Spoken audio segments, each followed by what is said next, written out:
ये कहानी है माधोपुर गांव के अजय और पायल की। वैसे तो अजय के पास कहने को बहुत सारी जमीन है, लेकिन उसमें से आधे से ज्यादा गांव के सेठ के पास गिरवी रखी होती है। अपनी बची हुई जमीन पर खेती करके अजय और पायल बड़ी मुश्किल से अपना जीवन यापन कर पाते हैं। कुछ दिन तो ऐसे ही बीत जाते हैं। फिर एक बार गांव में भयंकर सूखा पड़ जाता है, जिस कारण अजय की जमीन पर एक भी अनाज नहीं उगता। इस बार फसल का एक दाना नहीं हुआ है। अब हम क्या करेंगे जी, क्या खाएंगे? ऐसे तो भूख से मर जाएंगे हम।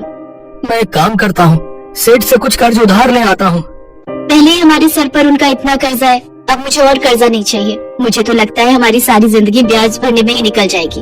तो क्या करें, भूख से मर जाए। मुझे भी इसके अलावा और कोई काम नहीं आता। मैं सोच रही हूँ क्यों ना हम शहर चले और वहीं कुछ शुरुआत करें। लेकिन शहर जाने के लिए भी तो हमें कुछ पैसे चाहिए ना। मेरे पास सोने का मंगलसूत्र रखा है, हम उसी को बेचकर शहर चलते हैं।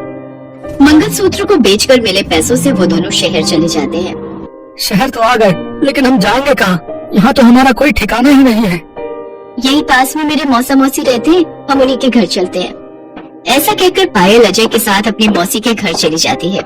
मदन लाल, जो कि पायल का मौसा है, दरवाजा खोलता है और उन दोनों को देखकर हक्का बक्का रह जाता है और भारी मन से पायल से कहता है, अरे आज अचानक कैसे आना हुआ पायल बेटा? ना कोई खबर ना सूचना, सब खैरियत तो है ना? क्या बताऊं मौसा जी, इन दिनों हम किस मुश्किल घड़ी से गुजर रहे हैं। इतना कहते ही पायल अपनी सारी कहानी सुना देती है। उसकी बातें सुनकर मदन लाल घबरा जाता है और मन ही मन सोचने लगता है, हे भगवान, ये कहीं यहाँ रहने तो नहीं आ गई? अगर ये यहाँ रुक गए तो मेरे महीने भर का राशन 10 दिन में ही खत्म हो जाएगा। जल्दी से कुछ सोच मदन लाल, और इस बला को यहाँ से भगा। अरे हाँ मेरे बच्चों, जब तक यहाँ रहना है रहो, लेकिन हाँ, अपने खाने पीने का इंतजाम कर लेना। इतना कहकर मदन लाल काम पर निकल जाता है। उसकी बात सुनकर पायल के पैरों तले जमीन खिसक जाती है और वो रोते हुए अजय से कहती है, बुरे वक्त में अपने साथ छोड़ देते हैं, ये तो सुना था, लेकिन आज देख भी लिया। पायल और अजय रोते हुए जाने लगते हैं। तभी उसकी मौसी कमलेश वहाँ पर आ जाती है और पायल को रोकते हुए कहती है, रो मत मेरी बच्ची, तुम तो अपने मौसा की आदत को जानती हो। उनकी कंजूसी की आदत से तो मैं भी बहुत परेशान हूँ, और शायद उनकी इसी आदत के कारण आज तक भगवान ने हमें बेऔलाद रखा। तुम इस अनजान शहर में कहाँ जाओगी? कुछ दिन यहीं रुक जाओ, जब कोई काम मिल जाए तो फिर अपना ठिकाना देख लेना। नहीं मौसी, मेरे पति की इज्जत के आगे कुछ भी जरूरी नहीं है मेरे लिए। तो क्या काम करोगे तुम लोग, कुछ सोचा है तुमने? नहीं मौसी, अभी कुछ सोचा नहीं है हमने। वैसे मैंने सुना है तुम बहुत अच्छा ऑमलेट बनाती हो। यहाँ के लोगों को ऑमलेट बहुत पसंद है। अगर तुम चाहो तो ऑमलेट बनाने का काम शुरू कर सकती हो। हाँ, ये तो बहुत अच्छा विचार है। गांव में भी सब इसके हाथों के मसाले वाले आमलेट की तारीफ किया करते थे, लेकिन इस समय खर्चा बहुत आ जाएगा और इतने पैसे तो अभी हमारे पास है नहीं। तुम चिंता क्यों करते हो मेरे बच्चों, मैं हूँ ना। इतना कहकर कमलेश अंदर से तवा और कुछ बर्तन लाकर पायल को दे देती है। साथ ही ठेला और सामान खरीदने के लिए कुछ पैसे अजय को दे देती है। और कुछ भी जरूरत हो तो अपनी इस मौसी को जरूर याद करना। आपका बहुत बहुत शुक्रिया मौसी जी। ये कहकर दोनों कमलेश से विदा लेकर वहाँ से चले जाते हैं। इसके बाद वो ऑमलेट के लिए जरूरी सामान और एक ठेला खरीद लाते हैं। पूरी तैयारी करने के बाद अगले दिन सुबह कंपनी और स्कूल के बगल में पायल अपना ठेला लगा लेती है। दोपहर होते होते उसके ठेले पर काफी भीड़ लग जाती है। अगल बगल के स्कूल के बच्चे और कंपनी के लोग आकर उसका बनाया मसाले वाले ऑमलेट खाते हैं तो कहते हैं, भाई वाह, आज तक इतना बढ़िया ऑमलेट मैंने नहीं खाया। शाम होने तक उसके बनाए हुए सारे ऑमलेट बिक जाते हैं। अरे वाह, एक ही दिन में इतनी अच्छी कमाई होगी, मैंने सोचा न था। अब तुम देखना पायल, हम कुछ ही दिनों में इस शहर में बस जाएंगे। ये सब मौसी की बदौलत ही हुआ है। हम थोड़ा थोड़ा करके उनका दिया हुआ सारा पैसा लौटा देंगे। उस दिन की कमाई से वो किराए पर घर ले लेते हैं। अगले दिन फिर वो सुबह जल्दी उठकर सारे मसाले तैयार कर लेते हैं और ऑमलेट का ठेला लगा लेते हैं। उनके ऑमलेट अच्छे खासे बिक जाते हैं। उधर किचन में खड़ा मदन लाल जब अपना दूसरा तवा ढूंढता है तो वो उसे नहीं दिखता। तभी वो कमलेश से कहता है, भाग्यवान, हमारे तो 2 तवे थे ना, मुझे दूसरा तवा दिख नहीं रहा और भी बहुत सारा सामान गायब लग रहा है। मुझे क्या पता, यहीं कहीं होगा, ठीक से देखो। ये कहकर कमलेश पूजा करने चली जाती है। मौसी, हमारे बुरे वक्त में आपने हमें सहारा दिया, आपका यह एहसान मैं जिंदगी भर नहीं भूलूंगी। इसके बाद दोनों कमलेश से आशीर्वाद लेकर अपने काम पर लौट जाते हैं। चलो, आज से जो भी कमाई होगी वो हमारी बचत होगी। बिल्कुल सही कहा आपने। दिन पर दिन उनके काम में और ज्यादा बरकत होने लगती है। फिर एक दिन मदन लाल को उन पर शक होता है और वो उनके ठेले पर पहुंच जाता है। अरे ये तवा तो मेरा है, तभी कहो मेरा सामान कहाँ गायब हो गया? तुम लोग मेरे घर से मेरा सामान चुरा कर ले आए? नहीं नहीं मौसा जी, हमने कुछ नहीं चुराया। इसके बाद मदन लाल अपना तवा और उनके सारे पैसे लेकर चला जाता है। अब हम क्या करेंगे जी? वो तो सामान के साथ हमारे पैसे भी ले गए और इस अनजान शहर में तो हमें कोई उधारी भी नहीं देगा। एक सहारा था वो भी छिन गया। दोनों सिर पकड़कर बैठ जाते हैं। तभी अजय कहता है, अब तुम यहीं ठहरो, मैं अभी आता हूँ। कुछ ही देर में अजय स्त्री के साथ वापस लौटता है। ये स्त्री मैंने लेके रखी थी, सोचा था धीरे धीरे मैं भी बगल में कपड़े इस्त्री करने का काम खोलूंगा। तुम ऐसा करो, इस पर ही ऑमलेट बनाना शुरू कर दो। इस पर ऑमलेट कैसे बनेंगे जी? जरूर बनेंगे, तुम एक बार कोशिश करके तो देखो। पायल स्त्री पर मसाले वाले ऑमलेट बनाने लगती है और स्त्री पर बने ऑमलेट का स्वाद चखने के लिए उसके यहाँ भीड़ लग जाती है। रोज के मुकाबले आज उनकी और भी अच्छी कमाई होने लगती है। स्त्री पर बने ऑमलेट के चर्चे दूर दूर तक होने लगते हैं। शहर भर में दोनों फेमस हो जाते हैं। एक दिन एक लड़का उनकी स्त्री वाले ऑमलेट की वीडियो बना लेता है और यूट्यूब पर अपलोड कर देता है। उनकी वीडियो देखकर एक बिजनेसमैन उनके ठेले पर आता है और ऑमलेट खाकर कहता है, वाह वाह, इतना टेस्टी ऑमलेट मैंने आज तक नहीं खाया। वाह वाह वाह, वाह वाह, इट्स जस्ट अमेजिंग। वैसे मेरे पास तुम्हारे लिए एक ऑफर है। क्या बात है, क्या तुम दोनों मेरे साथ काम करना चाहोगे? वाह वाह वाह। जी नहीं। अरे घबराओ नहीं, मैं तुम्हें ठगूंगा नहीं। मेरे कई शहरों में काफी रेस्टोरेंट्स हैं और मैं चाहता हूँ कि मैं इस शहर में भी अपनी एक ब्रांच खोलूं और उसकी शुरुआत मैं आपके बनाए स्त्री ऑमलेट से करना चाहता हूँ। और मेरे इस नए रेस्टोरेंट के मालिक तुम दोनों होगे, साथ ही तुम दोनों को ही सब संभालना होगा। बस मुझे 30% प्रॉफिट दे देना। फिर वो दोनों उस बिजनेसमैन का प्रपोजल एक्सेप्ट कर लेते हैं। कुछ महीनों में ही दोनों लाखों कमा लेते हैं। साथ ही गांव में और दूसरे शहरों में भी ब्रांच खोल देते हैं। देखते ही देखते वो काफी अमीर बन जाते हैं। जहां कमलेश उन दोनों की तरक्की देखकर खुश होती है, तो वहीं मदन लाल जल भुन जाता है। शाम का वक्त था। शाम का बाजार अपनी पूरी रौनक में था। लोगों की चहल पहल जारी थी। इसी बाजार में दो ठेले वाले भी अपना अपना सामान बेच रहे थे। इनमें से एक ठेला अंडा पफ वाले का था और दूसरा ठेला पकौड़े वाले का। अंडा पफ वाले का नाम महेश था और पकौड़े वाले का नाम गिरीश था। महेश की अंडा पफ की दुकान में जहाँ लोगों की भीड़ लगी हुई थी, वहीं गिरीश के पकौड़े के ठेले पर इक्का दुक्का लोग ही थे। ये महेश कल तक तो मारा मारा फिरता था, मगर जब से अंडे की दुकान लगाई है, गोपियों का कन्हैया बना हुआ है। न जाने क्या खिला देता है लोगों को। सब इसकी दुकान पर ही भीड़ लगाकर खड़े रहते। मेरे पकौड़ों को तो कोई पूछता ही नहीं है।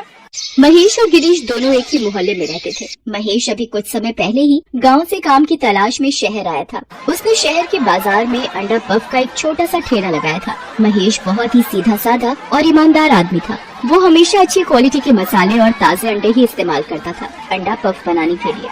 उसके ठीक उलट गिरीश कई सालों से वहाँ पकौड़ों का ठेला लगाता था।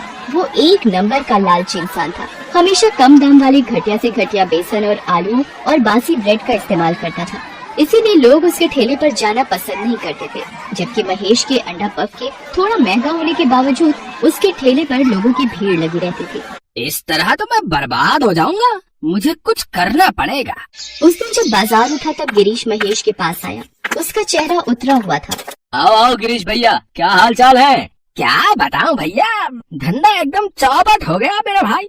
मेरे पकौड़े खाने कोई आता ही नहीं है। लगता है सब बेच बाच कर वापस गांव ही जाना पड़ेगा।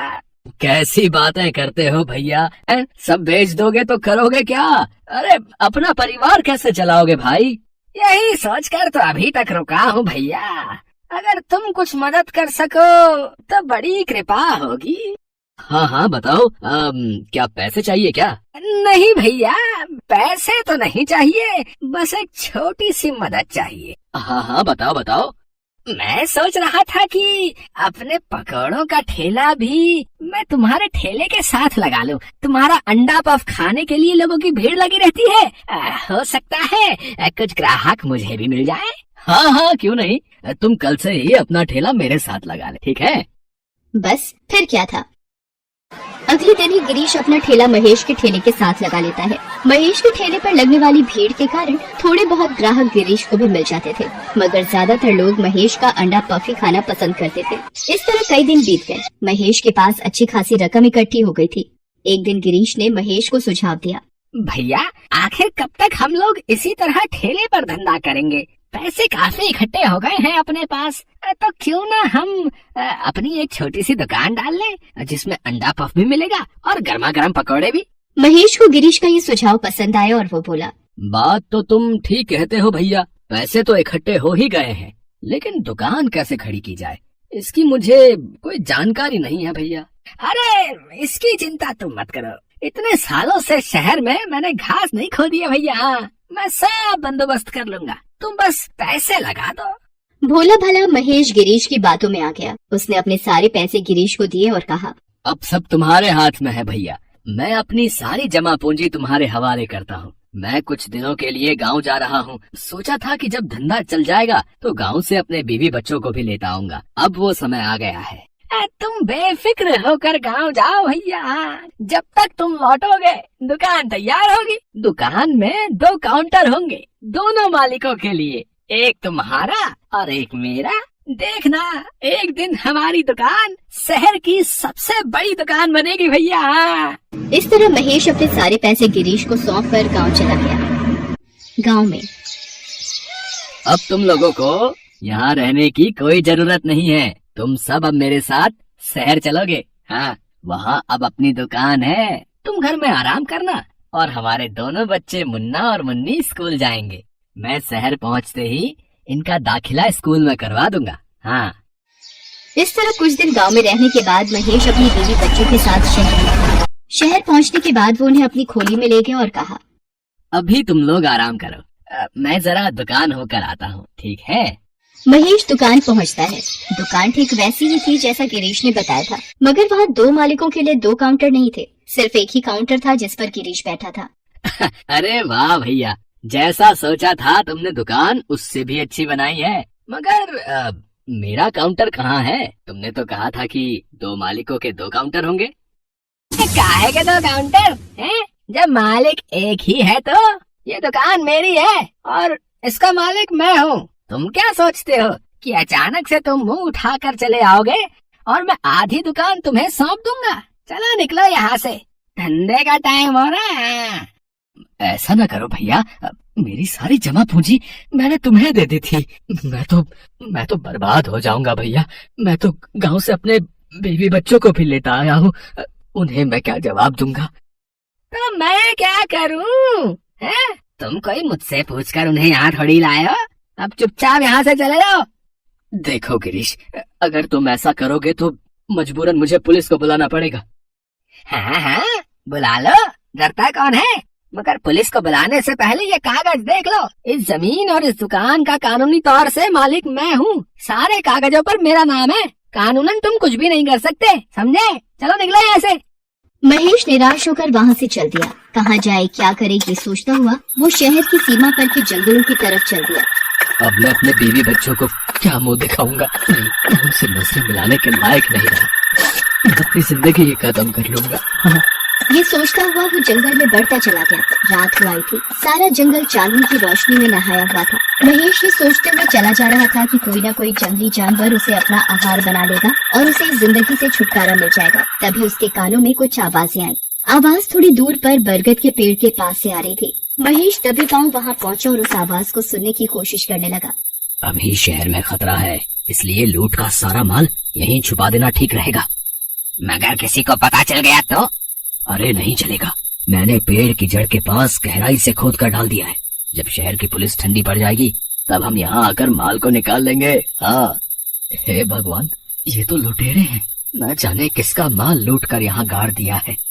जब लुटेरे वहाँ से चले गए तो महेश पेड़ के पास पहुँचा और उस जगह को खोद कर सारा माल निकाल लिया। वहाँ एक बैग में लाखों रुपए पड़े थे। महेश की आंखें फटी की फटी रह गईं। अब सोच क्या रहा है महेश? उठा ले इन पैसों को और ले जा अपने घर। इतने पैसों में तो तेरी साथ पुश्तें बैठकर खाएंगी। महेश के मन में पाप बढ़ने लगा था, मगर तभी उसके मन में फिर से आवाज आई। नहीं महेश, इन पैसों पर तेरा कोई हक नहीं है। न जाने कितने लोगों की खून पसीने की कमाई होगी ये। इसे ले जाकर पुलिस को सौंप दे। जरा सोच, आज एक इंसान ने तेरे साथ धोखा किया तो तेरी गृहस्थी उजड़ गई, फिर इन रुपयों के खो जाने से न जाने कितने लोगों की गृहस्थी उजड़ जाएगी। अंत में अच्छाई ने बुराई पर विजय पाई और महेश पैसों को लेकर सीधा पुलिस स्टेशन पहुंचा। सारी पुलिस परेशान थी। शहर के बैंक में जबरदस्त डाका पड़ा था। महेश वहां पहुंचकर इंस्पेक्टर को सारी बात बताता है और सारे पैसे उन्हें सौंप देता है। महेश के इस काम से खुश होकर उसे पुलिस और सरकार दोनों की तरफ से इनाम मिलता है। इनाम की रकम मिलने के बाद महेश सोचता है, जितनी रकम गिरीश ने मुझसे ठगी थी उससे कई गुना ज्यादा रकम इनाम में मिल गई। इन पैसों से मैं 4 दुकानें खोल सकता हूँ। इस तरह अपनी ईमानदारी और मेहनत से एक गरीब अंडा पफ वाला शहर का एक जाना माना रईस बन गया।